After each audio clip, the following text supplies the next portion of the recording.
The miracles and the blessing that the Spirit of God is ushering you into are those that will baffle you. They will make miracles look like ordinary.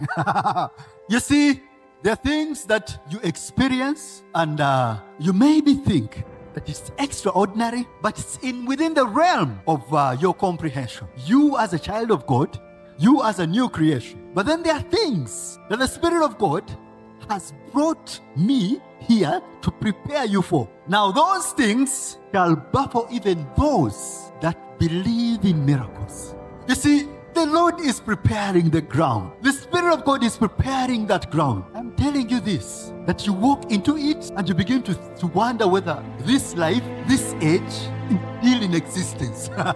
You will think you have crossed over into the age to come. Life will change just like that. Glory to God. Your experiences will change just like that. You will begin to see how things are reacting to you. And you will wonder, and you will know for a fact that this is the Lord's doing. Glory to God.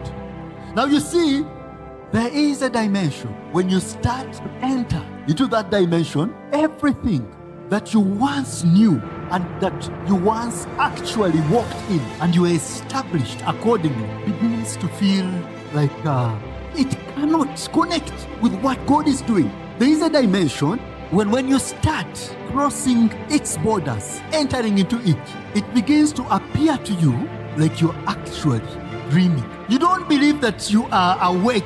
And you see, many times, or for some of you, a few times, or for some of you, I don't know, you have experienced it a few times. But you see, what is happening this day, what we are walking in, that dimension is going to be open. It is going to be your realm every day, every single day. I told you before and I'm telling you now that the things that have been depicted in the movies you call sci-fi and what, you see, that was creation earnestly longing for the manifestation of the sons of God. Now they portrayed it in movies, and because you see, they feel it, they know it. They have called you Superman, they have called you, they were seeing you, and they tried to depict the version of you, and it came across as Superman. I don't know whether Spider-Man qualifies. But you see, this day and age, we've got to acquaint ourselves more. Very deliberately, we refuse to remain on the borders of this life, where we walk in and out, just merely. It becomes our real realm. You see, where we are not surprised by it, but we know how to get there. We know how deep to go. Glory to God. You see, it says that when the Lord turned again the captivity of Zion, it says, we were like them that dream. It says, we were like them that dream. The things that God starts to do, and you wonder whether you are actually awake. Because you see, you have been so established in a certain life, and then you begin to see things, and you wonder. It happened to Peter, you remember, when he was being delivered from prison. He thought he was having a vision, and something supernatural was happening. Glory to God. He thought he was dreaming. He was having a vision. Now I'm telling you this, that these things, when the Spirit of God begins working in your life, that dimension that begins to open up, first, it feels like a dream.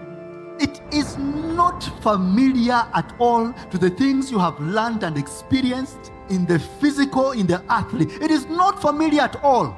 You see, that is why so many people have settled for an earthly kind of life, and they have heaped upon themselves testimonies that are earthly.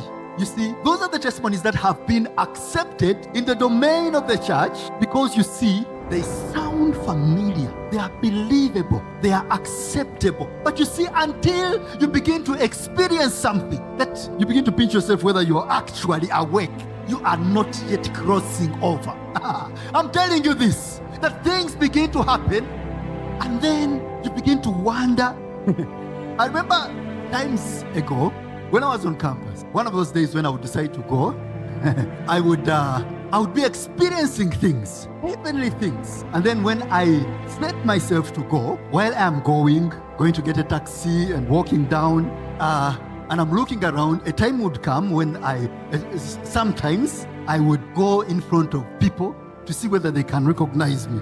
Because I didn't know whether I was still in the flesh or out of the flesh. But you see, and I'm really not joking, I'm telling you the truth.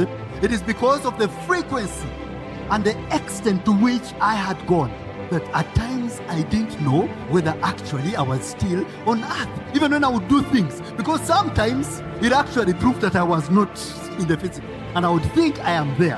But when I've gotten lost somewhere in the spirit and I'm moving, and I find I'm actually away. But now you see, the thing is, the Spirit of God starts to draw you, and then he begins to take you into a life. You begin to see how this has turned in my faith.